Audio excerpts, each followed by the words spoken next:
네, 이제 계속해서 제4회 한미산업협력 컨퍼런스 두 번째 세션을 시작하도록 하겠습니다. 두 번째 세션에서는 배터리 전쟁의 저자이신 루카스 베드나스키님께서 비대면으로 주제 발표를 함께 하시겠습니다. 미국 대선이 2차 전지 산업에 미치는 영향과 한미 협력 방안이라는 주제로 발표해 주시겠습니다.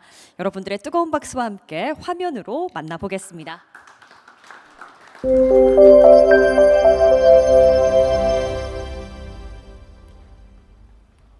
Good morning.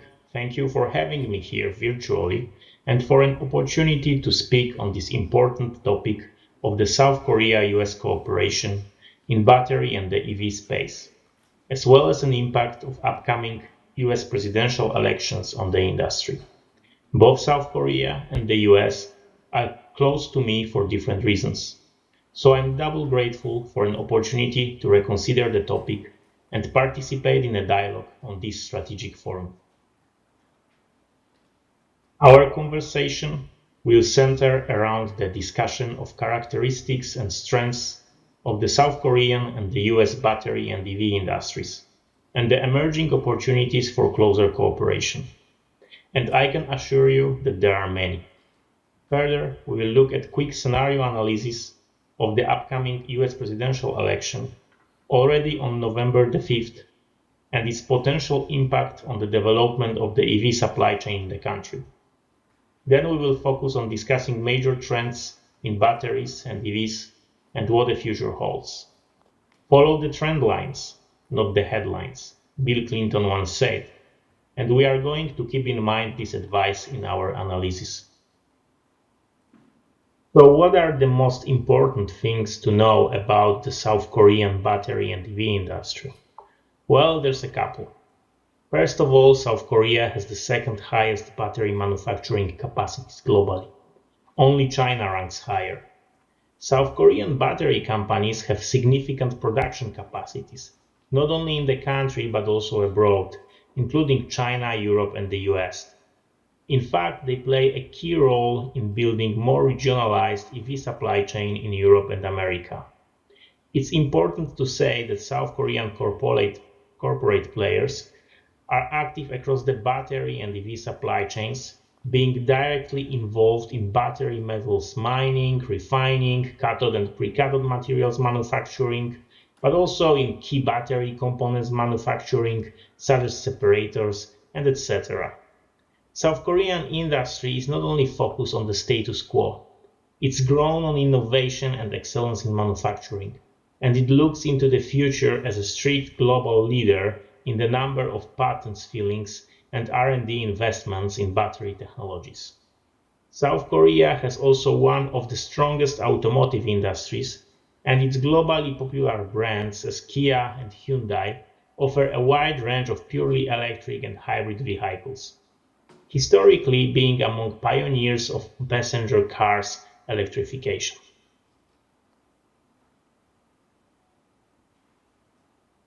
This simplified diagram represents a 10,000 feet view on battery supply chain.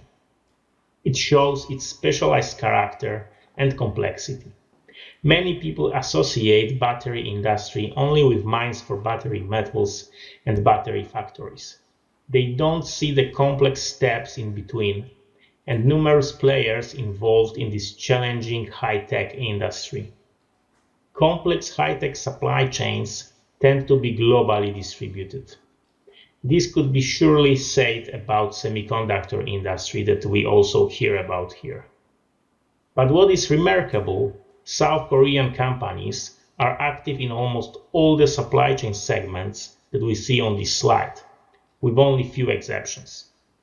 This is certainly a remarkable achievement in this strategic industry for a country of 52 million people.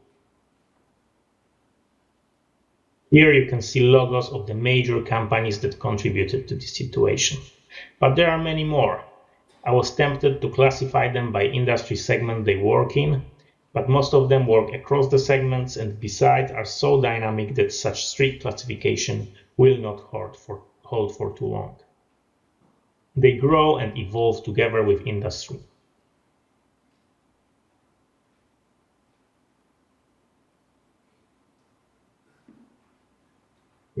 let's look at the US. Currently, I think it is fair to say that the US is one of the most attractive markets for battery-related investments. It remains by far the largest economy with a population of 345 million and a society which is now and which historically has been an open society for embracing innovation. A nation of early adopters. The level of funding under Inflation Reduction Act involving subsidies and tax credits is unparalleled, and to a large extent contributes to the speed of the US EV supply chain's development. While the US EV and battery manufacturing base is rightly considered under construction, I would like to draw your attention to the US successes to date in this domain. The world's most well-known and successful EV company was started and developed in the US. Tesla in many countries became a synonym for an electric car. Now we should not forget about the potential of other large and established American automotive brands in this field, who, as for instance GM, played a pioneering role in making commercial passenger cars electric. Then if we look at battery materials, lithium is a key. It is present in every type of lithium-ion battery and will also likely power next-generation solid-state batteries in the future. The largest lithium company, Albemarle, is American. Then if we look at the history of lithium-ion battery, Argonne National Laboratory played a leading role in the development of this technology and pushing the bar higher. Nowadays, one of the best capitalized and most innovative battery startups are situated in the US. Analogically to Korea, here you can see some of the leading and most innovative American companies in the battery and EV industry. Even if most, if not all of the large automotive brands introduce electric vehicles to their offering, they will find it difficult to compete with American Tesla, who, as I said, for many consumers became a synonym of an electric car. For others, it was perhaps the first brand who made EVs truly attractive, not only an environmentally friendly solution, but a car that one desires to drive. The numbers speak for themselves. Tesla Model Y became the world's best-selling EV in 2023, with over 1.2 million units sold globally. It was the first best-selling electric car in the US, Europe, and even managed to secure a second place in China, where competition from the domestic brands is very high, especially price-wise. There is only a few pieces of legislation in the last decades in America that were as impactful for manufacturing as IRA, Inflation Reduction Act. Since its introduction over 2 years ago, over 125 projects have been announced across the supply chain segments in the US. Battery plants, EV plants, and lithium mines among them. I don't have a data on average investment size for these projects, but it has to be substantial. When we speak about lithium mines and battery plants, a $0.5 to $1 billion investment per site is pretty standard. Anyway, as of today, around $95 billion of funding has been secured for these projects, with a total IRA funding budget for clean technologies foreseen at $400 billion. This is a truly transformative act for American manufacturing that South Korean companies can also benefit from.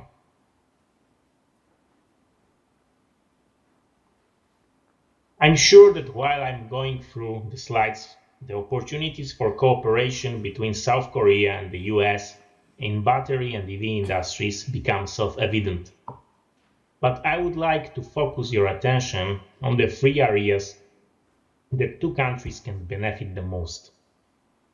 manufacturing, research and development, and critical minerals.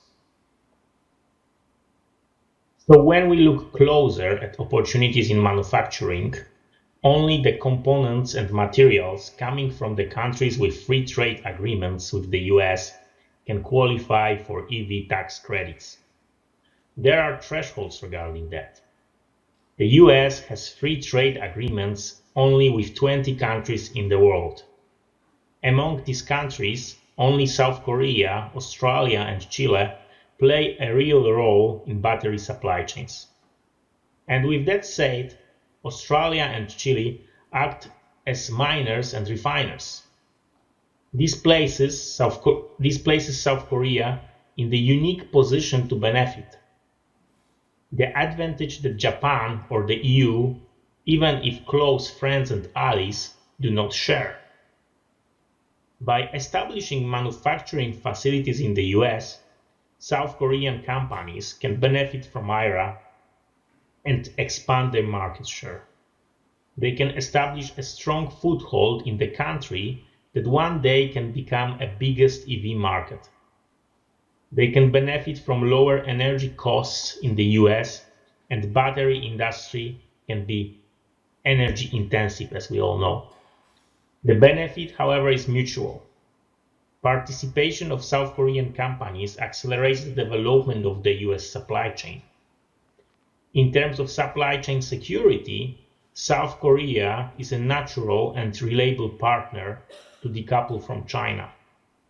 In terms of critical minerals, South Korean battery industry can be powered by lithium mined by American companies domestically and around the world. Finally, the opportunities to work together on research and development are endless. The partners can learn from each other's mistakes and successes in industrial policy. There is an opportunity to establish common research and development initiatives between nations' best institutions of higher learning and corporates. Access to American venture capital market can boost development of South Korean startups, while American startups can supply or partner with large South Korean battery players.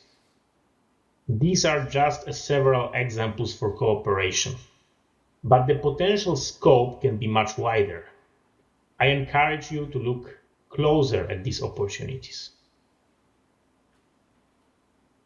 As it is, America is on a path to success in battery and EV industries. This is why the upcoming election brings more apprehension than hope for the industry. As things are going well, the change in White House brings substantial downside risk and only small upside potential for further improvement. At least in my opinion. So in essence, we are talking about more of the same policies if Kamala Harris wins, and possible lower support for electrification if Donald Trump wins.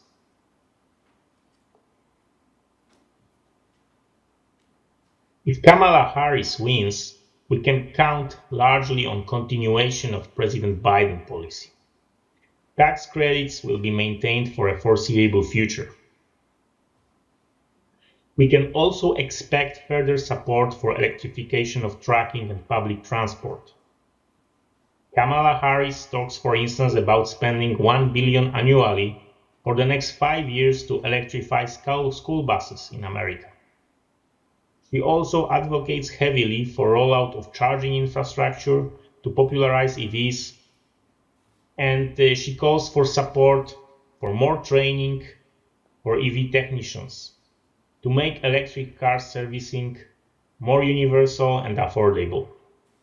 Kamala Harris also has been known to advocate for unification of standards such as same charging sockets to make customers' life easier.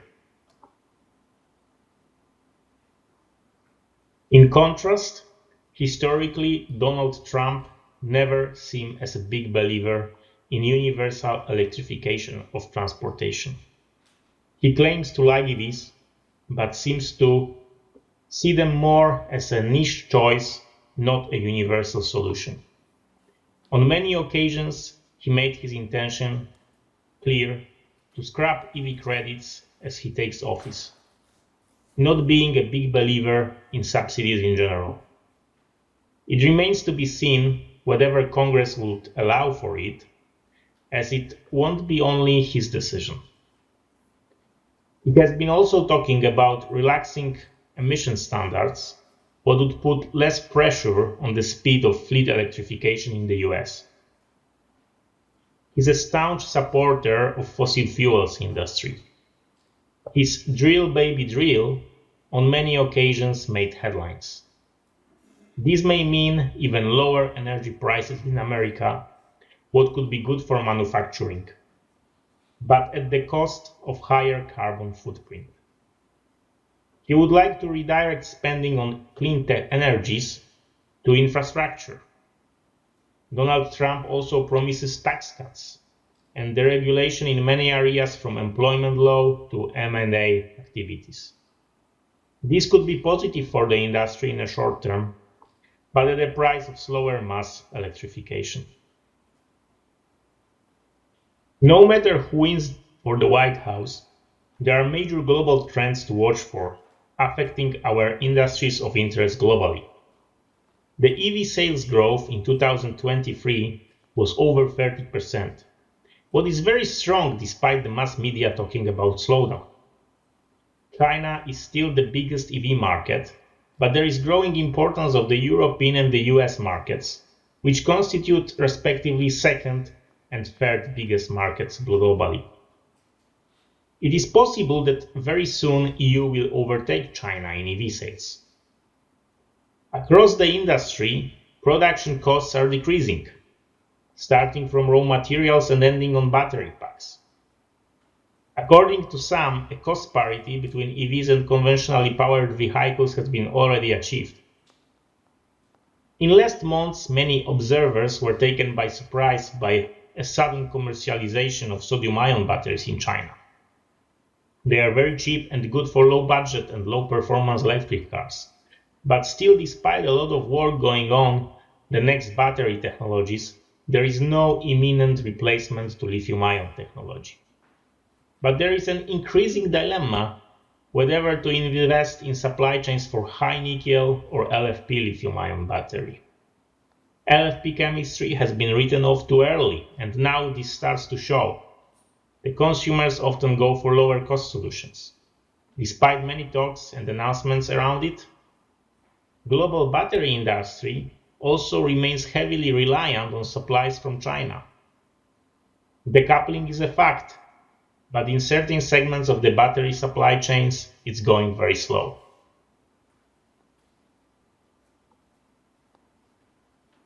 I think it is important to say that there was never so much talent and money invested in efforts to improve batteries as of today.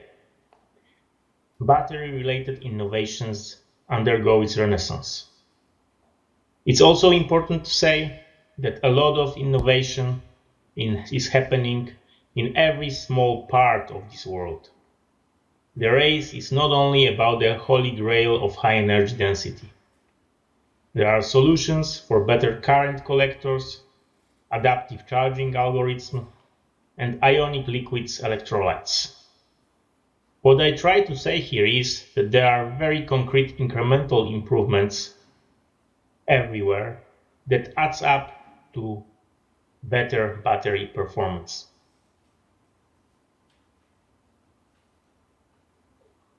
And I think that this should be also a point of focus. The limelight is always on groundbreaking discoveries and new technologies. While lithium-ion technology still has a space for improvement before it reaches its theoretical performance limits. If we look when lithium-ion battery was invented and when commercialized, we look at the history of the last 4 decades. The lithium-ion batteries that we use today are so much different from lithium-ion batteries that powered Sony Walkmans in the 90s. We are so often focused on new discoveries and inventions, we follow the headlines, not the trend lines, forgetting that for each new piece of technology, A substantial adjustments needs to be made for other key components to work together, not to mention the whole manufacturing ecosystem. There is a long road from the lab-based prototypes to safe, cost-efficient manufacturing at scale. Still, I believe that one day we will get to electric flying, electric ocean-going vessels, and much closer to a net zero. Battery industry is still only at its beginning, and I hope we all will live to experience much more from it. With that closing thought, I would like to thank you for your attention.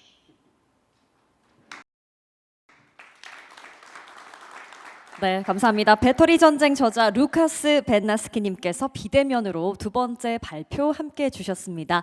이제 두 번째 세션 패널 토론을 위해서 첫 번째 세션에서 좌장으로 수고해주신 서정건 교수님을 무대 위로 한번 모셔보겠습니다. 그리고 패널 분들을 소개해드리겠습니다. 정경윤 한국과학기술연구원 지속가능미래연구 본부장님, 그리고 황경인 산업연구원 부연구위원님, 그리고 박재범 포스코 경영연구원 수석연구원님 무대 위로 모셔볼 거고요. 마지막으로 최종서 한국배터리산업협회 총괄본부장님께서 패널로 수고해 주실 예정입니다. 네, 모두 무대 위로 모셔보겠습니다. 큰 박수로 환영해 주시기 바랍니다. 네, 이제 좌장으로 수고해 주실 서정건 교수님께 마이크 넘겨드리도록 하겠습니다. 네, 감사합니다. 그 두 번째 패널 토론 곧바로 시작하도록 하겠습니다. 벤나스키 발표를 잘 들었고요. 두 번째 패널 토론의 주제는 배터리 산업입니다. 지금 보시는 대로 저희 패널리스트 분들께서 네 분 계시고 저희가 시간이 좀 지체된 관계로 방금 그 소개하신 것으로 소개를 가름하려고 합니다. 그다음에 이제 한 분당 5분씩 정도 시간을 드릴 예정이고요. 핵심 요지를 말씀해 주시면 될 것 같습니다. 첫 번째 패널과 달리 제가 뭐 별도 질문 드리지 않고 각자 이제 준비하신 그 핵심 요지 발언을 해주시면 감사하겠습니다. 우선 정경윤 한국과학기술연구원 지속가능미래기술연구본부장님께서 말씀 주시겠습니다. 예, 안녕하십니까. 방금 소개받은 키스트 정경윤이라고 합니다. 일단 이런 자리에 초청해 주셔서 감사드리고요. 일단 예측하기 어려운 거긴 하지만 미국 대선 결과가 어떻게 나오든 그 다음에 우리가 기술적으로 어떻게 해야 되는지 부분에 대해서 좀 말씀을 드리도록 하겠습니다. 현재 예측으로는 그 해리스 혹은 트럼프 누가 당선이 되더라도 중국에 대한 견제는 더욱 심해질 것이라고 예측을 하고 있습니다.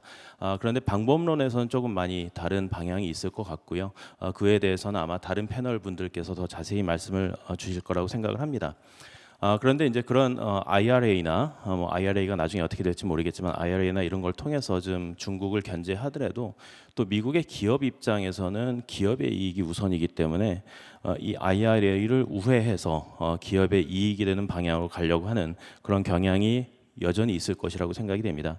일단 당장이라도 포드가 IRA가 있는데도 불구하고 CATL과 합작해서 공장을 세웠고요. 지금 GM도 그걸 하기 위한 노력을 하고 있습니다. 당연히 미국 정부에서는 그걸 견제하면서 막으려고 하긴 하겠지만 어찌됐든 간에 지금 어떻게 전개가 되고 있는지 속사정가인 정확히 알 수는 없지만은 기업 입장에서는 그래도 값이 싼 배터리를 확보하기 위해서 중국이랑 뭔가를 하려고 한다는 것은 계속 진행이 될 것이라고 생각은 되고 있습니다. 중국 기업 입장에서도 아마 미국이 굉장히 큰 시장이기 때문에 미국에 진입하기 위한 다양한 방법들, 뭐 지분을 조정하거나 이런 것들을 통해서 계속해서 아마 노력을 할 것이라고 생각은 됩니다. 그렇다면 우리는 어떻게 해야 되냐? 누가 대통령에 당선이 되더라도 우리 기업 입장에서는 현재 아까 뭐 말씀도 나오셨지만 이제 캐즘에 들어가 있고 여러 가지 가격 경쟁력 측면에서는 우리가 중국보다 못한 게 다들 알고 있는 사실이기 때문에 우리가 할 수 있는 방법은 좀 더 고품질의 배터리를 만들고 그러면서도 가격 경쟁력을 점점 더 확보하는 그런 방향으로 갈 수밖에 없지 않나라는 생각을 하고 있습니다. 그런 측면에서 저희가 이제 뭐 원료나 소재 관점에서도 봐야 될 것 같습니다.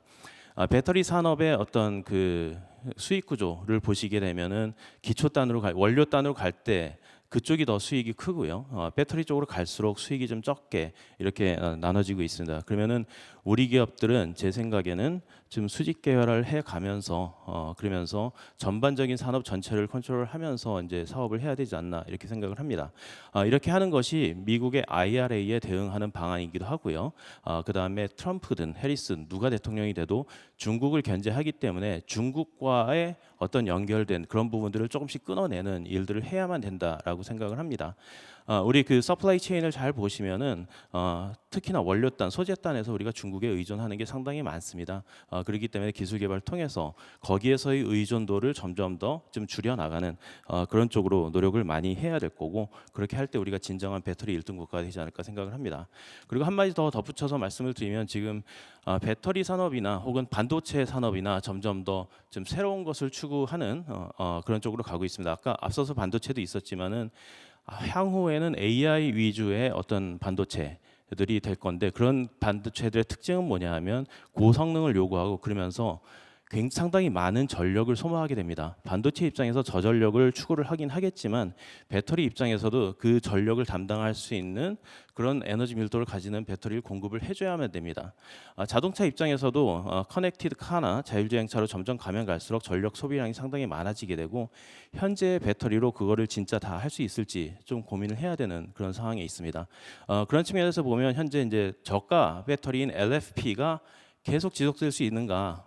물론 이제 저가형 자동차에서 계속 지속되긴 하겠지만은 향후 미래 시장에서 이제 고품질의 어떤 전기차나 AI 반도체로 갈수록 우리는 좀 에너지 밀도가 더 높을 수 있는 그런 고품질의 배터리 쪽에 기술 개발 중심으로 좀 많이 집중을 해야 되지 않나, 이런 말씀을 드리고 싶습니다. 예, 여기까지 마치도록 하겠습니다. 네, 감사합니다. 우리 말씀 잘 들었고요. 시간을 너무 잘 지켜주셔서 감사드립니다. 다음으로 황경인 산업연구원 부연구위원님께서 말씀 주시겠습니다.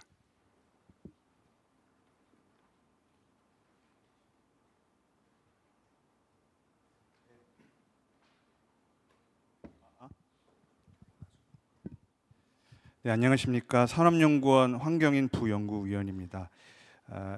시간이 많지 않아서 핵심만 제가 준비한 말씀 몇 말씀 올리도록 하겠습니다. 먼저 한국 배터리 산업에 있어서 그 미국 시장이 왜 중요한지 이 부분을 조금 말씀을 드리도록 하겠습니다. 요즘 뭐 앞에서도 많이 언급이 됐는데요. 전기차 캐즘 이런 것들이 실제 일어나고 있는 것 같습니다. 물론 이제 지역별로 조금 캐즘의 정도가 틀리고 뭐 여러 가지 이제 분석들이 다양하게 있지만 어쨌든 이 판매량의 증가 속도가 둔화되고 있는 것은 분명한 사실인 것 같습니다. 그래서 이 기업 실적에도 좀 악영향을 받고 있고, 최근 또 화재 사건이 있지 않았습니까? 이런 것들이 수요 위축으로 오지 않을까 좀 우려가 높은 상황입니다. 업황이 조금 안 좋아지고 있는 상황에서 제 견해는 이 미국 배터리 시장이, 미국 시장이 우리 산업에 어떤 이 어려운 환경 속에서도 버팀목 이런 역할을 좀 하고 있지 않나 생각이 듭니다. 통계를 몇 개 말씀을 드리면 이 캐즘 상황 속에서도 2023년 우리나라 미국 시장 배터리 판매량이 전년 대비 한 17% 올랐습니다.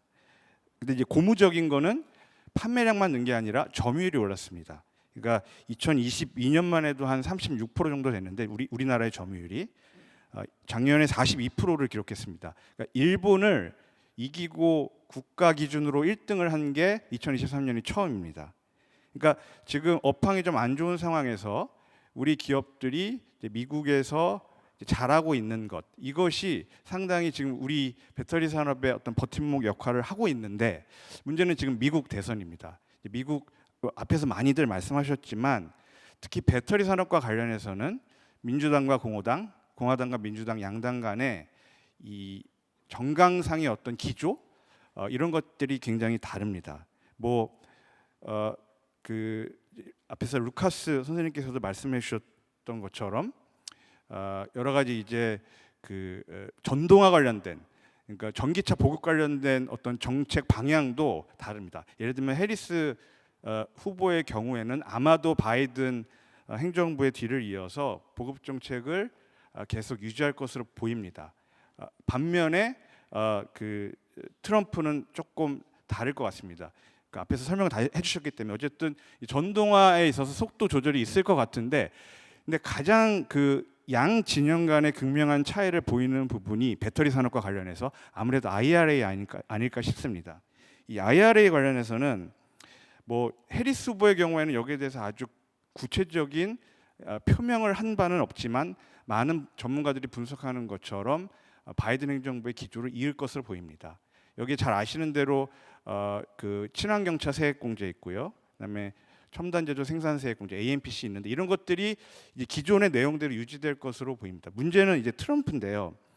트럼프는 그 이제 트럼프 혹은 트럼프 측이 했던 여러 가지 발언들을 종합해 보면은 뭐 심지어 IRA 자체를 뭐 폐지할 수도 있다 이런 비슷한 의견을 내기도 했고 최근에는 세액공제는 좀 줄이겠다라는 얘기를 계속해서 하고 있는 것 같습니다. IRA는 시간 관계상 자세히 말씀을 못 드리겠지만 IRA는 우리 배터리 산업에 굉장히 중요한 어떤 하나의 전환점이 됐습니다. 아까 그 점유율이 조금 역전 현상이 일어났다고 했는데 그것도 어떻게 보면은 IRA의 기본적인 여러 내용들이 우리 기업들한테 좀 유리하게 작용했기 때문에 그런 우리가 미국 시장에서 성과가 올라간 것으로 그렇게 분석이 됩니다. 하지만 이제 IRA가 그러면은 과연 어떻게 될 것인가? 뭐 폐지가 될 것인가? 혹은 폐지가 안 된다면 어느 정도 수준으로 변화가 될 것인가?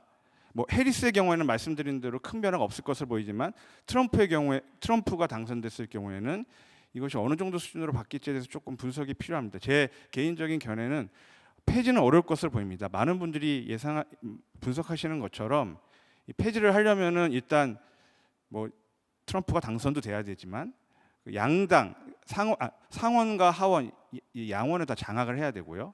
그다음에 이탈표가 나오면 안 됩니다. 그 옛날에 오바마 케어 폐지 시도를 트럼프 1기 때 했었는데 그때 공화당 내 이탈표 때문에 어려웠습니다. 근데 IRA 폐지도 비슷할 것으로 보입니다. 왜냐하면 이른바 IRA 미국 내 수혜 지역이 공화당 지지세가 높기 때문입니다. 그렇다면 폐지는 어렵겠지만 제 생각에는 행정부의 어떤 권한 활용을 통해서 지원 규모를 축소하는 방식으로의 변화는 충분히 가능할 것으로 보입니다. 왜냐하면 트럼프 자체가 이 IRA에 대한 인식이 뭐 이런 표현을 한 적이 있습니다. 역사상 뭐 최악의 세금 인상, 뭐 세금 도둑 이런 식으로 표현을 한 적이 있습니다. 그러니까 감세가 굉장히 중요한 화두지 않습니까? 트럼프 입장에서는 이제 그런 차원에서 IRA 지원 규모를 줄여서 이제 감세 효과를 누리려고 하는 그런 정책을 펼 것으로 보입니다. 이제 마지막으로 그 우리 양 진영 시나리오별로 뭐 우리 산업에 미치는 영향 이런 것을 준비를 했는데 제가 공급망만 관련해서 간단하게 말씀을 드리겠습니다. 그러니까 이른바 탈중국 배터리 공급망 기조 이것은 누가 당선이 되든 지속될 것으로 보입니다. 특히 이제 바이든 행정부 들어서 IRA를 제정했는데 IRA 내용을 보면 사실 중국산 원료, 중국산 부품 이런 것들 사용을 덜 해야지만 세액공제 주겠다. 이런 구조로 짜여져 있습니다. 그리고 그 의무 정도가 매년 올라가고 있는 그런 구조를 갖고 있습니다. 거기다가 해외 우려 기관 제도가 있죠. 그러니까 중국 기업하고 거래하면 안 된다라는 건데 이런 것들이 원안에 있는 내용대로 지속될 것으로 보입니다. 트럼프의 경우에는 잘 아시는 대로 트럼프의 기조가 아까 감세를 말씀드렸는데 또 하나 공약 사항 중에 중요한 것은 관세입니다. 관세 정책을 배터리 쪽에서도 강력하게 펼 것으로 보이고 따라서 미국 내 비즈니스를 할 때 배터리 비즈니스를 할 때 이 수입 관세가 배터리 관련된 수입 관세가 중국산의 고유의 관세를 매길 가능성이 높기 때문에 조금 어려울 것으로 보이고 따라서 이제 미국 비즈니스 입장에서도 그 탈중국 공급망 이런 것들이 굉장히 중요한 화두로 대두될 것으로 보입니다. 네, 이상으로 마치겠습니다. 네, 말씀 감사합니다. 네, 다음으로 바로 또 넘어가 보도록 하겠습니다. 우리 박재범 포스코 경영연구원 수석연구원님 부탁드리겠습니다. 네, 안녕하세요. 저는 그 포스코 경영연구원에서 2차 전지 밸류체인 쪽에서 소재, 광물 그리고 공급망 쪽을 연구하고 있습니다.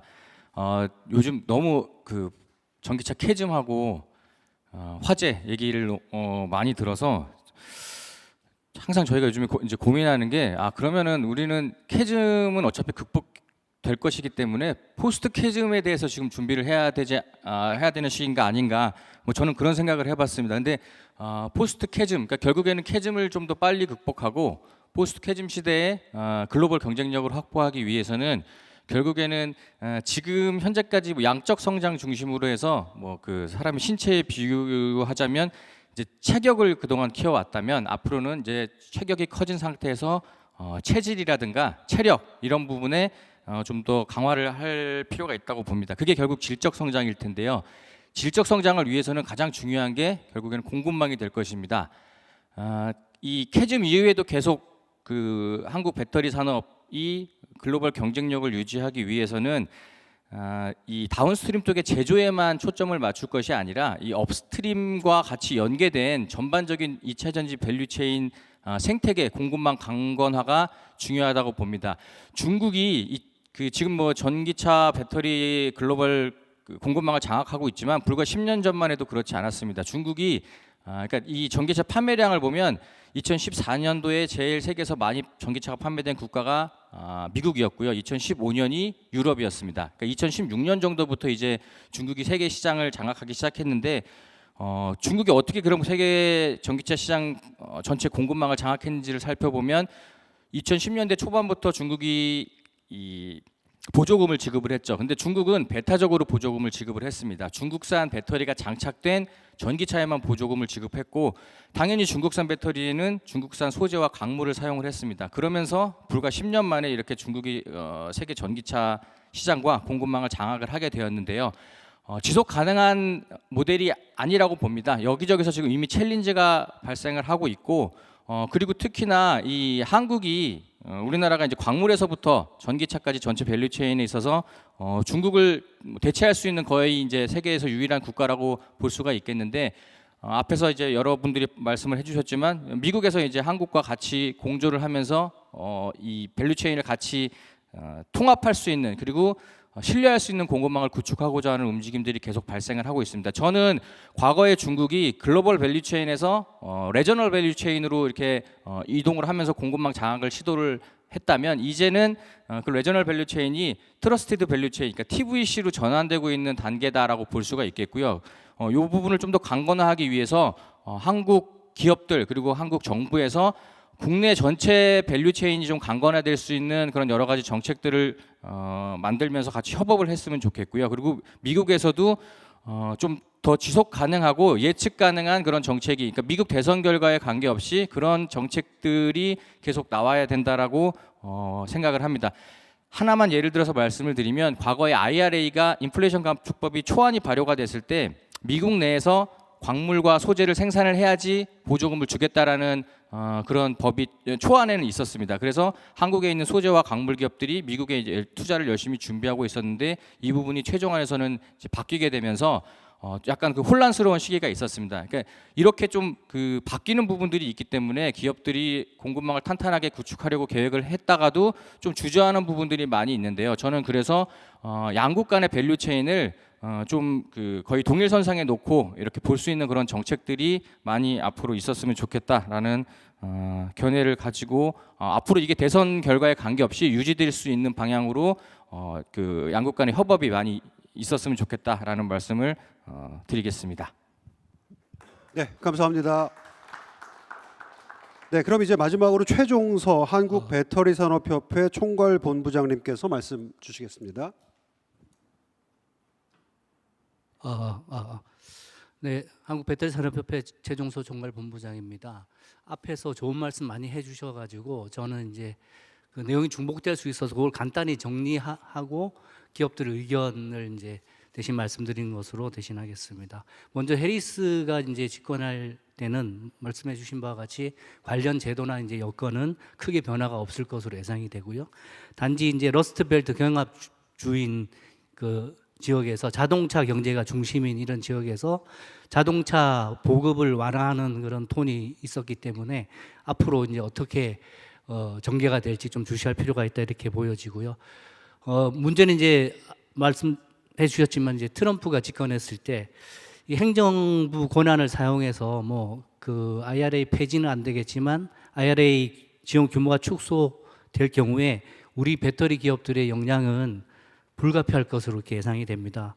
우리 배터리 기업은 AMPC와 전기차 침투율이 10% 미만인 미국 시장이 성장 잠재율이 워낙 크기 때문에 적극적으로 투자를 단행해 왔습니다. 근데 이게 그 트럼프가 대통령 되고 축소가 되면 당연히 이제 최근에 전기차 그 캐즘하고 맞물려서 투자의 조절이 이제 는 분명히 있을 것이다 이렇게 보여지지만 큰 폭의 투자 규모를 그 조정하는 일은 없을 것이다 이렇게 예상을 하고 있습니다.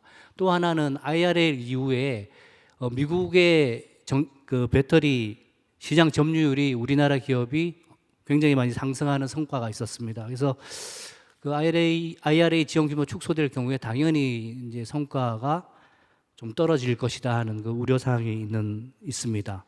단지 이제 우리나라가 앞서 많은 말씀을 해주셨는데 호재로 작용할 만한 사항은 트럼프나 그 해리스 집권 시에도 대중국 견제가 꾸준할 것이다, 견고할 것이다 이렇게 예상이 되고 있고요. 오히려 트럼프 집권 시에는 무역 장벽 강화로 인해서 탈중국 배터리 공급망 정책이 이제 더욱 심화될 것이므로 우리 기업한테는 기회가 될 수 있다고 봅니다. 이게 배터리 공급망, 배터리 자체의 공급망은 기회가 될 수 있는데 사실 배터리에 들어가는 핵심 광물, 리튬, 니켈, 흑연, 코발트 같은 광물들은 중국에 의존하는 바가 크고요. 특히 정제련, 광물의 정제련 분야는 중국이 장악하고 있습니다. 따라서 배터리 공급망이 기회가 되지만 동시에 그 광물을 쓰는 우리나라 기업들도 중국의 의존도가 높기 때문에 그 우려가 위기라고 할 수가 있겠습니다. 따라서 지금 대선 결과를 자체하고라도 IRA 자체가 이제 한시적인 거기 때문에 이런 글로벌 공급망을 다변화하고 내재화하는 것이 아주 절실한 숙제다 이렇게 말씀드릴 수 있겠습니다. 저희 이제 배터리 기업은 이런 것을 일찍 이제 그런 공급망 좀 안정하기 위해서 여러 가지 해외 자원 투자라든지 인도네시아의 니켈 투자라든지 뭐 여러 가지 투자도 하고 R&D도 하고는 있는데 있고 현재 이제 양극재 뭐 전액 분리막 같은 경우는 사실 세계 우위를 기술적인 우위를 점하고 있고 이렇게 열심히 하고 있는 분야가 있습니다. 하지만 최근에 이제 중국이 전기차 캐즘도 있고 중국이 이제 저가 공세로 이제 우리 기업을 굉장히 압박하고 있는 상황입니다. 그래서 이 공급망 관련된 소재 기업들은 지금 가동률이 아주 뭐 50% 정도로 이제 아주 떨어져 있는 상황에 있습니다. 그래서 중국이 가격 경쟁력이 이렇게 가격으로 밀어붙이는 것은 중국은 이제 인건비가 일단 낮고 전기료가 쌉니다. 그리고 뭐 아시겠지만 정부의 막대한 이제 보조금 등이 있었고요. 특히 정제련 분야 같은 경우는 환경 규제가 미비하기 때문에 이런 것을 무기로 이제 저가 공세로 이렇게 하고 있습니다. 그래서 우리나라에서 예를 들어서 뭐 흑연 같은 경우에 흑연이 이제 중국이 리튬도 조금 가지고 있지만 광산도 있고 그 정제련도 장악하고 있는 이런 분야인데 흑연을 우리가 다른 나라에서 들여온다고 할지라도 그리고 이걸 친환경으로 뭐 이렇게 정제련하고 하면 사실 가격 경쟁력에서 중국을 따라잡을 수가 없습니다. 그래서 이게 그런 부분에서 우리가 지금 이 어려움을 극복하고 하는 시기가 아주 지금 시기가 제일 이제 절대절명하기 때문에 정부에서 그런 부분에 있어서 좀 정책적인 부분에 아까 이제 기조 발표에도 나왔는데 미국과 연합하는 어떤 정책이라든지 아니면 뭐 자금 지원이라든지 이런 적극적인 정부의 이제 전폭적인 지원이 필요하고요. 끝으로 이제 사실 배터리 산업은 지금 미래의 뭐 최대의 먹거리고 성장 동력이기 때문에 모든 나라가 글로벌 배터리 산업 주도권을 확보하기 위해서 치열한 경쟁을 벌이고 있고 특히 뭐 중국뿐만이 아니고 미국, 유럽, 일본 같은 데는 생산 보조금 등을 지급하면서까지 자국의 배터리 산업을 육성해서 이렇게 키우는 노력을 많이 하고 있습니다. 그래서 우리나라도 선진국이라기 미국이나 유럽, 일본과 같은 그런 환경 수준으로 정부에서 전폭적인 지원을 해서 우리나라가 배터리 산업을 통해서 글로벌 1위를 달성할 수 있도록 그런 전폭적인 지원이 있기를 바라면서 말씀 마치겠습니다. 네, 감사합니다. 자, 오늘 그 아침 이런 시간부터 그 반도체 산업 또 배터리 산업 관련돼서 두 차례 패널 토론도 가졌고 또 좋은 발표 말씀도 들었습니다. 저는 하여튼 개인적으로 이제 정치학을 공부하는 정치학자 입장에서 제가 학교에서도 그렇고 융복합 얘기를 많이 하는데 오늘처럼 이렇게 융복합을 세게 경험해 본 적은 또 없지 않을까 하는 생각을 개인적으로 해봅니다. 그래서 좀 더 저희가 이렇게 사회과학자들 또 기술공학자들 자주 만나서 서로 정보도 공유하고 같이 대책도 세우는 그런 기회가 점점 더 많아져야 할 것 같습니다. 끝으로 정말 뭐 여담 같습니다만은 2022년 그 IRA가 통과될 때 오늘 IRA 관련 말씀이 많이 나왔는데 저는 이제 미국 의회를 가지고 박사학위 논문도 썼고 이후에도 계속 미국 의회를 공부하고 있는 입장에서 8월 6일에 하원 통과, 8월 12일에 상원 통과, 8월 16일에 대통령 서명. 이게 메이저 레지슬레이션이 이렇게 전광석화처럼 미국 의회를 통과하고 대통령이 서명한 그런 사례는 없습니다. 자, 그런데 저희가 잘 모르시겠지만 엘리자베스 맥다나라고 혹시 들어보셨는지 모르겠어요. 엘리자베스 맥다나라는 사람이 결국 결정한 것에 따라서 오늘날 우리가 지금 IRA에 대해서 이렇게 많은 얘기를 하고 있는 겁니다. 왜냐하면 엘리자베스 맥다나라는 사람이 세닛 파르멘테리언이라는 사람인데 그 사람이 그 IRA 관련돼서 이 법은 버짓 레컨실리에이션이라고 하는 미국 상원 절차에 태울 수 있다라고 판정을 했기 때문에 미국 상원에서 필리버스터가 적용되지 않고 단순 과반으로 IRA가 미국 상원에서 그다음 미국 하원에서 통과될 수 있었습니다. 그러니까 어떻게 보면 정말 좋은 얘기긴 한데 정말 저희가 점점 더 이 소위 마이크로 파운데이션 정말 미세 조정 관련돼서 저희가 계속 업데이트를 해 나가야 될 것 같습니다. 미국이 중국을 견제하기로 마음먹은 데는 이견이 없으나 미국이 중국을 어떻게 견제할 것인가 여기에 대해서는 공화당과 민주당이 틀리고요. 대통령과 의회 관계가 틀리고 선거 직전과 선거 직후가 틀리고요. 굉장히 많은 다양성들이 있습니다. 그래서 오늘 좋은 여러 전문가 선생님들 말씀을 또 기초로 해서 우리 정부도 좋은 대책을 세우고 또 여러 전문가 선생님들도 더 많은 공부가 되셨을 줄 믿습니다. 자, 그러면 클로징 멘트를 제가 다 하고 있네요. 네, 저는 패널 토론을 이걸로 마치도록 하겠습니다. 감사합니다. 네, 감사합니다. 두 번째 세션 패널 토론까지 모두 마무리가 되었습니다. 다시 한번 좌장으로 수고해주신 서정건 교수님과 네 분의 패널 분들께 뜨거운 박수 보내주시면 너무나 감사드리겠습니다. 네, 이제 미국 대선이 45일가량 남은 이 중요한 시점에서 마련된 아주 뜻깊은 자리 함께 하셨습니다. 오늘 반도체와 배터리 중심으로 전략 산업에 대해서 토론을 다양하게 진행이 되었는데요. 양 후보 간의 입장이 두드러지는 이 상황에서 또 다양한 의견 함께 나눠주셨습니다. 제4회 한미협력 컨퍼런스 저희가 준비한 순서는 여기까지고요. 또 긴 시간 함께 해주신 여러분들께 진심으로 감사의 말씀을 드립니다. 저희는 여기서 이만 인사드리도록 하고요. 내년에 제5회 한미산업협력 컨퍼런스에서 다시 찾아뵙도록 하겠습니다. 함께 해주신 여러분 진심으로 감사드립니다. 좋은 하루 되십시오.